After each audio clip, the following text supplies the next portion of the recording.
عطا فرمائی، اور دوسری وجہ سے رب نے قرآن ہی میں فرمایا کہ ساری ذمہ داری عورت نان نفقے کی، بود و باش کی، گھر کی، مرد کی ذمہ داری ہے۔ اس لیے قرآن کہتے ہیں بما انفقوا من اموالہم، اس لیے اللہ تعالیٰ نے مردوں کو عورتوں پر فضیلت عطا فرمائی ہے کہ مرد اپنی عورتوں پر مال خرچ کرتے ہیں۔ عورت کی ذمہ داری نہیں ہے بلکہ مرد کی ذمہ داری ہے۔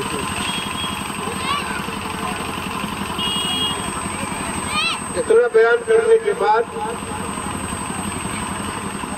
اللہ رب العزت ارشاد فرماتا ہے والصالحات قانتات حافظات للغیب بما حفظ اللہ۔ مرد کی ذمہ داری کیا ہے؟ مرد کی ذمہ داری یہ ہے کہ چہار دیواری میں رہنے والی عورت کی پوری ذمہ داری، اس کے نان نفقے کی، کھانے کی، تمام ضروریات کی ذمہ داری مرد کی ہے۔ یہ قرآن نے بیان کیا پہلے۔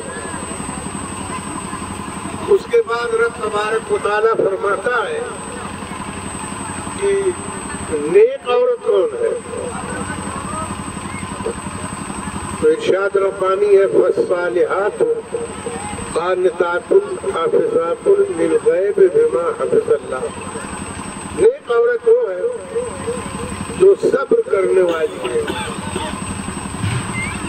اور شوہر کی موجودگی ہو یا غیر موجودگی میں اس کے گھر کی حفاظت کرتی ہے، اس کے مال کی، اس کے اسرار و رموز کی، اس کی تمام حفاظت کرنے والی چیزوں کی حفاظت کرتی ہے۔ جیسا کہ رب تبارک و تعالیٰ نے حفاظت کا حکم دیا، جیسا کہ قرآن کی آخری آیت ہے بما حفظ اللہ۔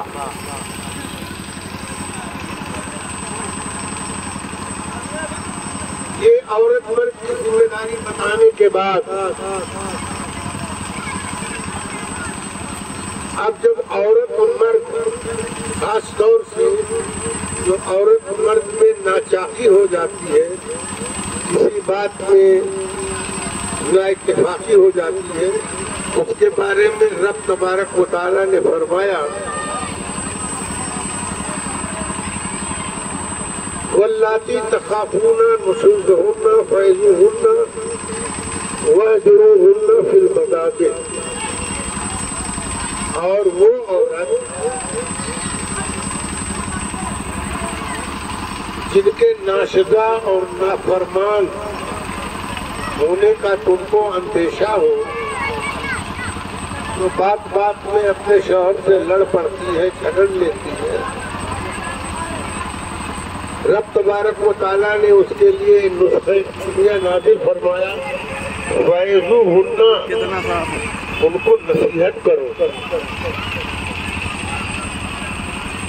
ایک عورت شوہر کے تابع ہوتی ہے اور شوہر اس کا حاکم ہوتا ہے، تم اس دائرے میں رہو۔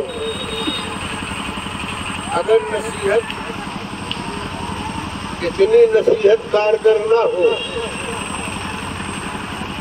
تو اور بڑا حکم آیا آسمان سے نازل ہوا، ان کو ان کے خوابگاہوں میں تنہا چھوڑ دو، ان سے ناراضگی کا اظہار کرو، اس پر بھی اگر وہ راضی نہ ہو تو اب ان کو دو ہاتھ لگاؤ۔ یہ رب کا حکم ہے وَاضْرِبُوهُنَّ وَاضْرِبُوهُنَّ وَاضْرِبُوهُنَّ۔ تمہاری نصیحت کرنے کے باوجود اگر وہ نہیں مانتی ہے تو مارو۔ اور پھر رب ہی فرماتا ہے وَإِنْ أَطَعْنَكُمْ فَلَا تَبْغُوا عَلَيْهِنَّ سَبِيلًا۔ اگر تمہاری نصیحت سے اور اگر عورت تمہاری اطاعت اور فرما بردار بن جائے تو اسے پریشان کرنے کے لیے خواہ مخواہ کوئی ہیلا اور بہانہ مت تلاش کرو، اس لیے کہ رب تبارک و تعالیٰ نے برابری کا حکم کیا ہے۔ تمہارا بھی حق ہے عورت کے اوپر، اور عورت کا بھی حق ہے تمہارے اوپر۔ تمہارے اوپر نام رکھنے کی ذمہ داری ہے، اس کے خرد و نوش کی، جو کھاؤ کھلاؤ، جو پہنو پہناؤ، اس کو تکلیف مت دو، ایسے ہی اس کی بھی ذمہ داری ہے۔ اور اس کے بعد جب اولاد کا سلسلہ، توالد اور تناسب کا سلسلہ چلا، تو اس کی بھی ذمہ داری مرد ہی کے اوپر ہے، عورت کے اوپر نہیں ہے۔ اس کے خرد و نوش کا انتظام کرے، اچھی طرح انتظام کرے، جو کھائے وہی کھلائے، اپنی بیوی کو جو پہنے اچھے سے اچھا وہی پہنائے۔ قرآن کریم نے میاں بیوی کے بارے میں جتنے حقوق تھے سب بیان فرما دیے، اور اگر اس کو الگ کر کے فقہ کی کتاب دیکھیں تو بالکل ہندی کی چنتی کر کے سب کچھ بتا دیا گیا کہ شریعت نے عورت کے حقوق بیان فرمائے ہیں اور مرد کے بھی حقوق بیان فرمائے ہیں۔ اسی لیے یہی وجہ ہے کہ اسلام نے میاں بیوی کے اختلافات اگر قرآنی آیات کی روشنی میں کوئی مرد زندگی گزارے تو اس میں اختلاف نہیں ہوتا، اس لیے کہ ڈیٹیل کے ساتھ رب نے قرآن میں بیان کر دیا، اسی کی روشنی میں اگر میاں بیوی زندگی گزارے تو اختلاف کی کوئی نوبت نہیں آتی۔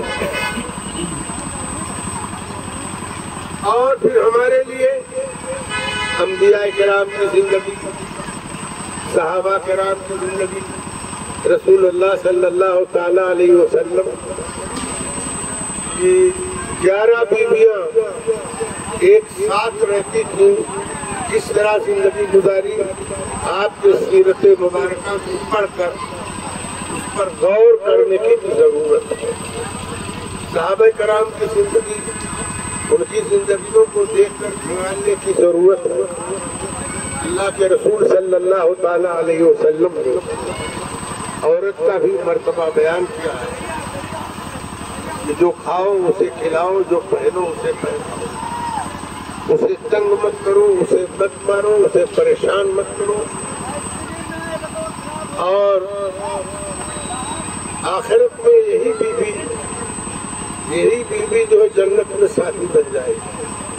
درود پاک پر اللہم صلی علی سیدنا نبینا حبیبنا مولانا محمد وآلہ وصحبہ وبارک وسلم، صلاۃ و سلام علیک یا رسول اللہ صلی اللہ تعالی علیہ وسلم۔ گھر جنت کا نمونہ بن جاتا ہے جب میاں بیوی خوب میل اور محبت سے اللہ تعالیٰ نے جو رزق حلال دیا ہے اس پر کھا کے خوش ہو جاتے ہیں، تو گھر جنت کا نمونہ بن جاتا ہے۔ ہمیں امید ہے اور ہم دعا کرتے ہیں اللہ تعالیٰ اس شادی کو خانہ آبادی فرمائے اور میاں بیوی میں الفت اور محبت پیدا فرمائے، اور ٹوٹنا نہیں بلکہ اٹوٹ محبت عطا فرمائے۔ وما علینا الا البلاغ۔ السلام علیکم۔